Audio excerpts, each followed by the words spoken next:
RSS করার জন্য হুমকির মুখে পড়তে হলো রিন্টু পালকে। সেই বিষয় নিয়ে একবারে শোরগোল, মহা জঙ্গলরাজ চলছে বাংলায়।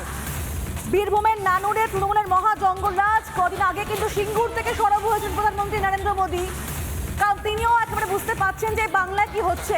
ইন্দ্রাশিস রয়েছেন এই মুহূর্তে আমাদের সঙ্গে। ইন্দ্রাশিস, মানে একটা ব্যাপার একেবারে পরিষ্কার, মানে সংবিধানে সেই নিয়ম থাকুক কি না থাকুক, দেশের সংবিধান অন্য কথা বলুক, কিন্তু বাংলায় থাকতে হলে মানে শাসক দলটাই করতে হবে, অন্য কোনো দল করা যাবে না।